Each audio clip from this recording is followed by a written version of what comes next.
நாம் இன்றைக்கி எந்த படத்தை பற்றின ரிவ்யூ பார்க்க போகிறோம் அப்படின்னா ஃபெய்த் அண்டர் ஃபயர் அப்படிங்கிற படத்தை பற்றின ரிவ்யூ தான் பார்க்க போகிறோம். ஸோ ரிவ்யூக்கில் போகும்போது நம்ம சேனல் சப்ஸ்கிரைப் பண்ணிங்க அப்படி லைக் போட்டுங்க. இந்த படத்துடைய கதை என்ன அப்படின்னு பார்த்தீங்கன்னா வந்து நம்ம ஹீரோ வந்து ஒரு தீயணைப்புத்துறை வீரராக இருக்காப்புல, பல பேரை காப்பாற்றுறாப்புல, அந்த மாதிரிலாம் செஞ்சுட்டு இருக்காப்புல. ஸோ அவருக்கு வந்து ஒரு பிரச்சனை. இப்போ அவங்க மனைவி ஏற்கனவே கேன்சரில் செத்து போயிருப்பாங்க. ஸோ இப்போ மகளுக்கும் வந்து கேன்சர் அப்படிங்கிற ஒரு நிலைமை வரும்போது கடவுள்கிட்ட வேண்டுறார், நான் இவ்வளோ நல்லது பண்ணியிருக்கேன், ஏன்ப்பா இப்படி பண்ணுறேன் அப்படிங்கிற மாதிரி ஒரு கட்டத்துக்கு மேலே காண்டாகி ஃபாதர் கூடலாம் சண்டைக்கு போகிறாரு.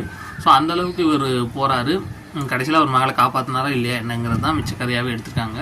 ஸோ ஒரு நம்பிக்கையின் அடிப்படையில் உருவாக்கப்பட்ட ஒரு கதையாக தான் இந்த கதையை கொண்டு போயிருக்காங்க. கதைக்கிழமை அப்படி தான் அமைக்கப்பட்டிருக்கு. ஆனால் என்னை பொறுத்தவரைக்கும் என்னென்னா 2 ப்ராப்ளம். ஒன்று, கதை இன்னும் நல்லா கொண்டு போயிருக்கலாம் அப்படிங்கிற மாதிரி தோணுச்சு. கொஞ்சம் ப்ரெடிக்டபுளாக இருக்குது, ரொம்ப ப்ரெடிக்டபுளாக இருக்குது. அடுத்து என்ன நடக்கும்போது நம்மளே சொல்லிடலாம். அதை தாண்டி வந்து லோ பட்ஜெட்டில் எடுத்திருக்காங்க. நம்ம ஊர் சீரியலே ஹை பட்ஜெட்டில் இருக்கிற மாதிரி இருக்குது கம்பேர் பண்ணி பார்க்கும்போது. ஸோ அவ்வளோ லோ பட்ஜெட்டில் எடுத்துருக்காங்க. ஒரு பிலோ ஆவரேஜ் மூவி தான். இதுக்கு எவ்வளோ ரேட்டிங் பண்ணோம்னா 5க்கு வந்து ஒரு 2 வேணால் கொடுக்கலாம்.